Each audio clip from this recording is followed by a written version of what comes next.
आज की वीडियो एक ऐसी कहानी पर मबनी है जो पुराने जमाने की है, लेकिन इसमें छुपे सबक और हैरत अंगेज मोड़ आपको आखिर तक मशगूल रखेंगे। ये कहानी इंसान की दुआओं, सब्र और मुश्किलात का सामना करने की जबरदस्त मिसाल पेश करती है। लेकिन कहानी शुरू करने से पहले अगर आपने हमारे चैनल को सब्सक्राइब नहीं किया तो अभी कर लें और बेल आइकॉन को दबा दें ताकि हमारी नई वीडियो फौरन आप तक पहुंचे। तो आइए कहानी की दुनिया में दाखिल होते हैं। ये कहानी एक छोटे से गांव की है जहां अहमद नाम का एक किसान अपने 7 बेटों के साथ रहता था। अहमद एक खुदा तरस इंसान था जो इंतहाई सादा जिंदगी गुजार रहा था। वो रोजाना सुबह की नमाज के बाद गांव की मस्जिद में खुदा से एक ही दुआ मांगता था, या अल्लाह, मेरे 7 बेटों की शादियां एक ही घर में हो ताकि हमारा खानदान मजबूत और मुत्तहिद रहे। वक्त गुजरता रहा लेकिन अहमद अपनी दुआ में मायूस नहीं हुआ। हर दिन उसकी उम्मीद बढ़ती गई। वो सोचता था कि जब अल्लाह ये दुआ कबूल करेगा तो उसकी खुशी का कोई ठिकाना न होगा। कुछ ही फासले पर एक और गांव था जहां अकबर नाम का एक और किसान अपनी 7 बेटियों के साथ रहता था। अकबर भी अहमद की तरह खुदा का नेक बंदा था। वो भी रोजाना नमाज के बाद यही दुआ मांगता था, या अल्लाह, मेरी तमाम बेटियों की शादियां एक ही घर में हों ताकि मेरी बेटियां एक दूसरे का सहारा बन सकें। अकबर की दुआ भी उतनी ही पुरखुलूस थी जितनी अहमद की। दोनों किसानों को यह मालूम नहीं था कि उनकी दुआएं एक दूसरे से जुड़ी हुई हैं और किस्मत उनके रास्ते खुद ही मिला देगी। एक दिन कुछ रिश्ता करवाने वाले लोग अहमद के गांव आए और उनके बेटों के लिए मुनासिब रिश्ते ढूंढने लगे। वो अहमद के पास आए और कहा, हमने एक गांव में 7 बेटियां देखी हैं। वो बहुत खूबसूरत, नेक और तुम्हारे बेटों के लिए बहुत ही मौजू हैं। उनके वालिद भी यही चाहते हैं कि सब बेटियों की शादियां एक ही घर में हों। ये सुनकर अहमद का दिल खुशी से झूम उठा। उसी वक्त अकबर के पास भी वही लोग गए और अहमद के बेटों का जिक्र किया। अकबर भी फौरन राजी हो गया और दोनों खानदानों ने रिश्ता तय करने की तैयारियां शुरू कर दी। जब शादी की तारीख करीब आई तो दोनों खानदानों में खुशी का समा था। अहमद के बेटे भी बहुत खुश थे, खास तौर पर सबसे बड़ा बेटा दम, जो कि एक बहादुर, निडर और समझदार नौजवान था। शादी के दिन दम ने तमाम भाइयों और बारातियों को नसीहत की, देखो, रास्ते में जहां रात रुकना पड़े वापसी पर वहां मत रुकना, क्योंकि ये जगह हमेशा महफूज नहीं होती। बारात बड़ी धूमधाम के साथ रवाना हुई। रास्ते में जब रात हुई तो एक कदीम दरख्त के नीचे कयाम किया गया। ये जगह एक फकीर की थी और इसके बारे में कई पुरस्कार बातें मशहूर थी। रात के वक्त वहां का माहौल अजीब और खौफनाक लग रहा था, लेकिन थकन की वजह से सब वहीं रुक गए। सुबह हुई तो सबने दोबारा सफर शुरू किया और अकबर के गांव पहुंचे। वहां निकाह की रसूमात अदा की गई और 6 बेटियां खुशी खुशी अपने ससुराल रवाना हो गईं। सबसे बड़ी बहन, जिसका निकाह नहीं हुआ था क्योंकि दम बारात के साथ नहीं आया था, उसे छोटी बहनों ने मजाक का निशाना बनाया। यकीनन तुम्हारा शौहर माजूर, अंधा या लंगड़ा होगा, इसलिए नहीं आया। ये सुनकर बड़ी बहन मुस्कुराकर बोली, जैसा भी होगा मैं उसे दिलो जान से कबूल करूंगी। वापसी के दौरान बारात दोबारा उसी फकीर के दरख्त के नीचे रुकी। हालांकि दम ने सख्ती के साथ मना किया था, लेकिन थकन और लापरवाही की वजह से सब वहीं कयाम कर गए। सुबह एक बाराती ने हाजत के लिए बाहर जाना चाहा, लेकिन उसने देखा कि हर तरफ लोहे की 4 दीवारें बन गई हैं और बाहर निकलने का कोई रास्ता नहीं। एक पुरस्कार आवाज आई, जो यहां से जाना चाहता है हाथ खड़ा करे। ये सुनकर सब खौफजदा हो गए। बारात के लोग अब दम को याद करने लगे, लेकिन वहां कोई भी मौजूद नहीं था। जब दम तक ये खबर पहुंची, वो फौरन दरख्त के पास आया। उसने देखा कि वाकई लोहे की 4 दीवारी ने बारात को कैद कर रखा है। दम ने बिस्मिल्लाह पढ़कर दीवार को ठोकर मारी और वो गायब हो गई। फकीर की आवाज आई, सब लोग जा सकते हैं, लेकिन दम, तुम्हें मेरी एक बात सुननी होगी। दम ने फकीर से कहा, हुक्म करें। फकीर ने कहा, मशरिक की सिमत एक औरत रहती है जिसके बाल सोने के हैं, उसे मेरे पास लाओ वरना तुम आजाद नहीं हो सकते। दम ने सफर शुरू किया जो इंतहाई खतरनाक था। रास्ते में उसे कई अजीबोगरीब लोग और मखलूकात मिली। एक जगह उसने देखा कि एक शख्स कुएं से पानी निकालकर अपनी भैंसों को पिला रहा है, लेकिन उसके चेहरे पर परेशानी थी। दम ने उससे सलाम दुआ की और आगे बढ़ गया। दम ने कई दिनों के बाद सोने के बालों वाली औरत को ढूंढा और फकीर के पास ले आया। फकीर ने कहा, तुम्हारी बहादुरी और अज़्म ने तुम्हें कामयाब किया, अब तुम जा सकते हो। दम बारात के साथ वापस अपने गांव पहुंचा, जहां सभी ने उसकी हिम्मत की दाद दी। दम ने कहा, सीधे तरीके से सलाम तो ले लो, मुझे तुमसे एक बात पूछनी है। उस आदमी ने जवाब दिया, पहले मैं अपनी भैंस नहला लूं, फिर पूछ लेना। जब वो फारिग हुआ तो दम ने अपनी कहानी सुनाई और पूछा, क्या तुम मेरी मदद कर सकते हो? उस शख्स ने कहा, मदद तो यही कर सकता हूँ कि उस औरत को ढूंढने में तुम्हारे साथ चल पड़ूं। दम और वो आदमी आगे बढ़े। रास्ते में उन्होंने एक चरवाहे को देखा जो भेड़ बकरियां चरा रहा था। वो अजीबोगरीब हरकतें कर रहा था, कभी जमीन पर पेट के बल लेट जाता और कभी खड़ा हो जाता। दम ने उसे सलाम किया। उसने जवाब दिया, वालेकुम अस्सलाम, लेकिन अपनी हरकतें जारी रखी। दम ने हैरानी से पूछा, ये तुम क्या तमाशा कर रहे हो? कभी लेट जाते हो, कभी खड़े हो जाते हो। चरवाहे ने जवाब दिया, यहाँ से 100 कोस दूर मेरी बहन की शादी हो रही है, वहां नाचने वालियों का डांस हो रहा है। जब लोग खड़े हो जाते हैं तो मैं लेटकर उनकी टांगों के दरमियान से देखता हूँ, और जब लोग बैठ जाते हैं तो मैं खड़ा होकर देखता हूँ। दम को अंदाजा हो गया कि इस चरवाहे की नजर इंतहाई तेज है। बाद में चरवाहे ने दम से पूछा, कहां से आए हो? दम ने अपना गांव और अपने वालिद का नाम बताया। ये सुनकर चरवाहा बोला, तुम्हारा वालिद मेरे वालिद का गहरा दोस्त था, इस नाते तुम्हारी मदद करना मेरा फर्ज है, मुझे भी अपने साथ ले चलो। अब दम, भैंस नहलाने वाला और चरवाहा तीनों साथ चलने लगे। आगे चलकर उन्होंने एक शिकारी को देखा जो कि कबूतर पकड़ने के लिए जाल बिछाए बैठा था। दम ने उसे सलाम किया और अपनी कहानी सुनाई। शिकारी ने कहा, पहले अपना तारुफ करवाओ। जब दम ने अपना गांव और वालिद का नाम बताया तो शिकारी बोला, तुम्हारा वालिद मेरे वालिद का गहरा दोस्त था, 2 कबूतर पकड़ने दो, फिर मैं भी तुम्हारे साथ चलूंगा।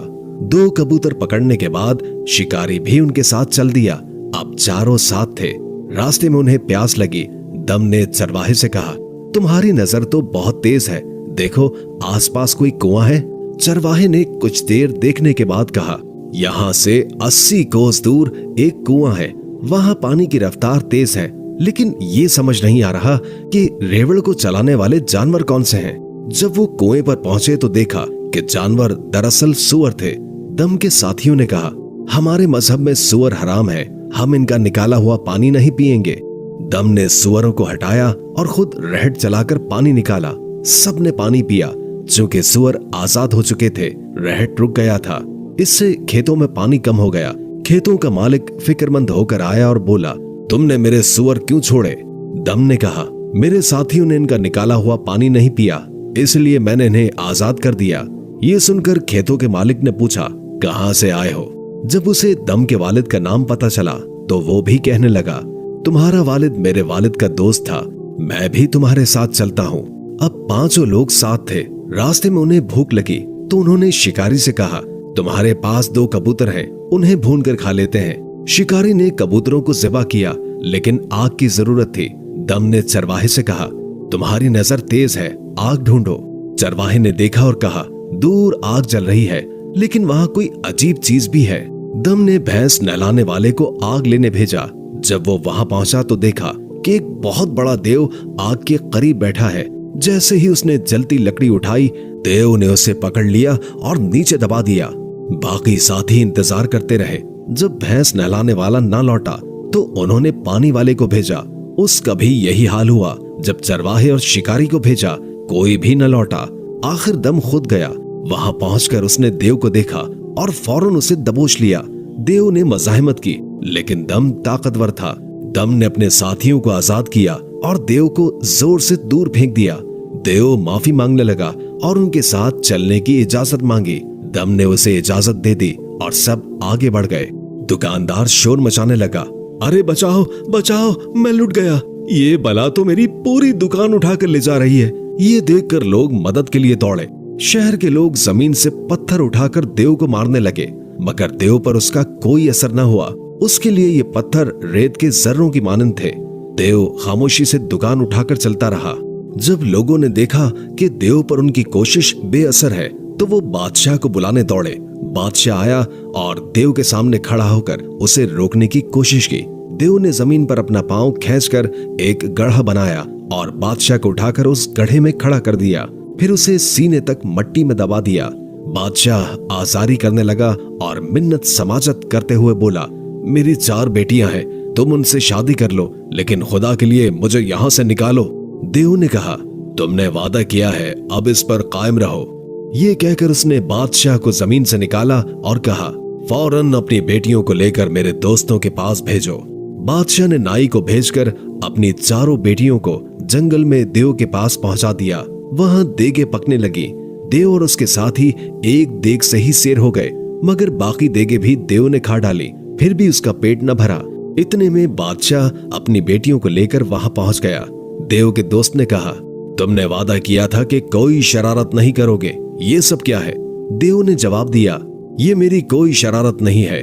उसके बाद उसने तमाम माजरा कह सुनाया। घोड़े पर सवार आधी मछली जमीन पर घिसटती जा रही थी। मछेरे ने जैसे ही अपने घर का रुख किया, मछली जमीन पर घिसटती हुई साथ चलती रही। घर पहुंचकर मछेरे ने मछली का पेट चाक किया। जैसे ही पेट खुला, उसकी आंखें हैरत से खुली की खुली रह गईं। मछली के पेट के अंदर सुनहरे बाल चमक रहे थे। उसने फौरन वो बाल निकाले और अपनी बीवी को दिखाए। बीवी भी हैरत में पड़ गई। दोनों मियां बीवी ने मशवरा किया कि इन बालों का क्या किया जाए। बीवी ने कहा, इन्हें फौरन बादशाह के दरबार में ले जाओ, वो तुम्हें बहुत बड़ा इनाम देगा। मछेरा खुशी खुशी दरबार की तरफ रवाना हुआ। दरबार पहुंचकर बादशाह को सलाम किया और सुनहरी बाल पेश किए। बादशाह बाल देखकर हैरान रह गया। उसने फौरन अपने शाही नजूमी को तलब किया और हुक्म दिया, मालूम करो कि यह बाल किसके हैं। नजूमी ने कुछ वक्त हिसाब किताब किया और कहा, हुजूर, ये बाल किसी इंतहाई हसीन औरत के हैं। वो औरत इतनी खूबसूरत है कि ये महल उसके आने से जगमगा उठेगा। बादशाह के दिल में हसीना की आरज़ू जाग उठी। उसने मछेरे से सख्ती से पूछा, ये बाल कहां से लाए हो? अगर सच न बोला तो सर कलम कर दिया जाएगा। बेचारा मछेरा जो इनाम का ख्वाब लेकर आया था, अब मुश्किल में फंस गया। उसने कसम खाकर कहा कि ये बाल एक मछली के पेट से निकले हैं, लेकिन बादशाह को यकीन न आया। उसने गुस्से में मछेरे का सर कलम कर दिया। हंसते हंसते वो दम से कहने लगी, बेटा, मैं कुर्बान जाऊं, एक बात तो बताओ, क्या तुमने मरना भी है या मरने का कोई इरादा नहीं है? दम मुस्कुराकर बोला, मेरी मौत का वक्त और तरीका सिर्फ रब जानता है। हाँ, इतना जरूर है कि जब मेरी तलवार को जंग लगेगा तब मैं बेहोश हो जाऊंगा। ये राज जानने के बाद कुटनी एक शैतानी चाल सोचने लगी। वो जंगल गई और वहां से जंगलों का गोबर एक चादर में छुपाकर घर ले आई। उसने गोबर को खुश्क किया और जलाया और उसकी राख बना दी। फिर उसने दम की चमकती हुई तेज धार तलवार चुपके से चुरा ली और उस पर राख मल दी। लोहा राख के साथ जल्दी जंग आलूद हो जाता है, और यही हुआ। जैसे ही तलवार पर जंग लगना शुरू हुआ, दम की हालत बिगड़ने लगी और वो बेहोशी के आलम में चला गया। एक दिन कुटनी और सुनहरी बालों वाली औरत दरिया किनारे कपड़े धोने गईं। वहां उन्हें एक शानदार और खूबसूरत जहाज नजर आया। सुनहरे बालों वाली औरत ने अपनी जिंदगी में पहली बार ऐसा शानदार जहाज देखा था। वो हैरानी और इश्तियाक से उसे देखने लगी। कुटनी की मक्कारी फिर उरूज पर थी। वो मुस्कुराते हुए बोली, आओ, आज हम दोनों माँ बेटी अंदर जाकर इस जहाज को देखें। बाहर से तो ये शानदार लग रहा है, लेकिन अंदर देखें तो यकीनी तौर पर ये और भी खूबसूरत होगा। सुनहरे बालों वाली औरत उसकी बातों में आ गई और जहाज की तरफ चलने लगी। कुटनी दिल ही दिल में अपनी चालाकी पर मुस्कुराते हुए आहिस्ता आहिस्ता उसके साथ हो ली। दोनों जहाज में दाखिल हो गईं। सुनहरे बालों वाली औरत जहाज की अंदरूनी आराइश देखकर दुनिया हो माफिया से बेखबर हो गई और हैरत में डूब गई। कुटनी ने सुनहरे बालों वाली औरत को एक चारपाई पर बैठा दिया। उसने पहले ही मल्लाह को बता दिया था कि जैसे ही हम दोनों जहाज में बैठे तुम लंगर उठा देना। मल्लाह ने ऐसा ही किया और जहाज दरिया की लहरों पर चलने लगा। चूंकि जहाज का डिजाइन ऐसा था कि ना तो खड़ा होने वाले का पता चलता है और ना ही चलते हुए का, इसलिए सुनहरे बालों वाली औरत को यह एहसास ही नहीं हुआ कि वो सतह से बुलंद होकर चल रही है। कुटनी ने बातों में उलझा लिया और कहा, बेटी, जहाज अंदर से कितना ठंडा और आरामदेह है। हम यहाँ कुछ देर बैठकर आराम करते हैं। चंद लम्हों के बाद जब वो जहाज से बाहर निकली तो सुनहरे बालों वाली औरत की आंखें हैरत से फैल गईं। वो पुकार कर बोली, अम्मी, ये जगह तो कुछ और है, ये वो जगह नहीं है। कुटनी मुस्कुरा कर बोली, नहीं नहीं बेटी, तुम गलत कह रही हो, ये वही जगह है, मैं पागल नहीं हूँ। मगर सुनहरी बालों वाली औरत अब बेचैन हो गई और जिद करने लगी, तुम मुझे किसी और जगह ले आई हो, मुझे वापस छोड़ाओ। उस पर कुटनी गुस्से में आ गई और जहाज के नौकरों को हुक्म दिया, इसे उठाओ और राजा के पास ले चलो, देखती हूँ अब ये कैसे बचती है। नौकरों ने फौरन उस पर अमल किया और एक ताकतवर नौकर ने सुनहरे बालों वाली औरत को उठाकर अपने कांधे पर रखा। वो बेजार होकर हाथ पांव मारने लगी और चीख पुकार करने लगी, मगर कुछ भी न हो सका। उस नौकर ने औरत को राजा के दरबार में ले जाकर उसके सामने उतार दिया। राजा ने उस औरत को देखा तो उसकी आंखें फटी की फटी रह गईं। वो दिल में सोचने लगा, क्या ये जन्नत से आई कोई परी है? मैंने अपनी जिंदगी में ऐसी हसीन औरत नहीं देखी। राजा फौरन दिल की बात जुबान पर ले आया और कहा, ऐ खूबसूरत लड़की, मैं तुमसे शादी करना चाहता हूँ, तुम्हें अपनी रानी बनाना चाहता हूँ। सुनहरे बालों वाली औरत ने जब अपने आप को इस तरह बेबस पाया तो कुटनी की हकीकत का फिर से इदराक किया और अपनी बेवकूफी पर बहुत अफसोस हुआ। मगर अब अफसोस करने से क्या होता, अब जो हो चुका था उसका कोई फायदा नहीं था। उसने खुद को संभाला और राजा के सवाल का जवाब दिया, मेरे साथ एक वादा है, जब वो पूरा हो जाएगा तो मैं तुमसे शादी कर लूंगी। राजा ने पूछा, क्या वादा है? औरत ने जवाब दिया, जब तक मेरे कपड़े नहीं फटते मैं तुमसे वादा नहीं कर सकती। राजा खुश होकर बोला, ये मुझे मंजूर है, क्योंकि कपड़े तो एक दिन फटते ही हैं और जब वो फट जाएंगे हम शादी कर लेंगे। राजा ने दिल में सोचा कि ये तो बस एक वक्त की बात है, देर या सवेर कपड़े फट ही जाएंगे, वो चाहे 1 महीने के बाद हो या फिर 2 महीने के बाद। इस तरह सुनहरे बालों वाली औरत ने अपने मकसद में कामयाबी हासिल की और अच्छे वक्त का इंतजार शुरू कर दिया। उधर सुबह का वक्त हो चुका था। देव ने आंखें मलकर उठने की कोशिश की और जैसे ही वो चलने लगा उसका पैर एक जगह पर पड़ा जहां कुटनी ने दम की तलवार राख में छुपाई हुई थी। देव ने तलवार निकाली और देखा कि वो जंग आलूद थी। देव जानता था कि उस तलवार में दम की ताकत है। उसने तलवार को हाथ से रगड़ना शुरू किया ताकि जंग उतर जाए। जैसे जैसे जंग उतरने लगा दम का जिस्म हरकत करने लगा और तलवार चमकने लगी। दम मुकम्मल होश में आकर बैठ गया। देव ने इर्द गिर्द नजर दौड़ाई, मगर जब उसे सुनहरे बालों वाली औरत कहीं नजर नहीं आई तो उसने दम से पूछा, वो औरत कहाँ गई? दम ने जवाब दिया, मुझे कुछ नहीं पता, मेरी माँ आई थी, वो कहती थी कि मैं तेरी माँ हूँ, शायद वो उसे कहीं ले गई हो। देव ने कहा, कोई बात नहीं, मैं उसका पता करता हूँ। फिर देव हवा में उड़ते हुए उस बादशाह के महल की तरफ रवाना हो गया जहां सुनहरे बालों वाली औरत को कैद किया गया था। देव महल के करीब पहुंचा, वहां एक कौवा बनकर दीवार पर बैठ गया। सुनहरे बालों वाली औरत फौरन समझ गई कि देव उसकी मदद करने आया है। वो सहन में आई और कौवे को इशारे से नीचे आने को कहा। कौवा दीवार से उड़कर औरत के पास आ बैठा। औरत ने पूछा, क्या तुम्हें भूख लगी है? कौवे ने कहा, हाँ मुझे भूख लगी है। औरत ने कुछ खाना लाया और कौवे ने फौरन सब खा लिया। कौवे ने कहा, अब तक मुझे कुछ नहीं मिला, मुझे मजीद खाना चाहिए। औरत ने मुस्कुराकर कहा, यहाँ महल में एक कमरा है, वहाँ खाना है, तुम वहाँ जाकर खाओ। कौवे ने कहा, मैं तैयार हूँ, जब बादशाह राजी हो जाए तो मुझे बताना। फिर देव ने वही किया जो औरत ने कहा था। बादशाह शादी के लिए तैयार हो गया और सुनहरे बालों वाली औरत ने उसके मुताबिक सब खवातीन को एक कमरे में बंद कर दिया। फिर देव ने आकर कमरा उठाया और उसे हवा में उड़ाता हुआ जंगल में ले आया जहां उसका दोस्त दम और सुनहरे बालों वाली औरत रहते थे। देव ने कमरा दम के सामने रखा और दरवाजा खोल दिया। अंदर से कुटनी और बाकी औरतें खौफ के मारे निकलकर भागने लगी। देव ने कुटनी को खा लिया और बाकी औरतों को दोबारा कैद कर दिया।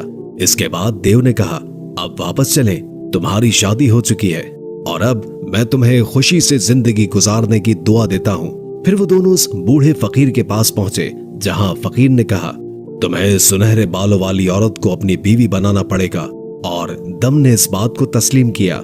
बेचारी औरतें जो रोजाना मिजाहिया बातों और ताने सुनकर तंग आ चुकी थीं, अपने ससुराल से वापस मैके आ गईं।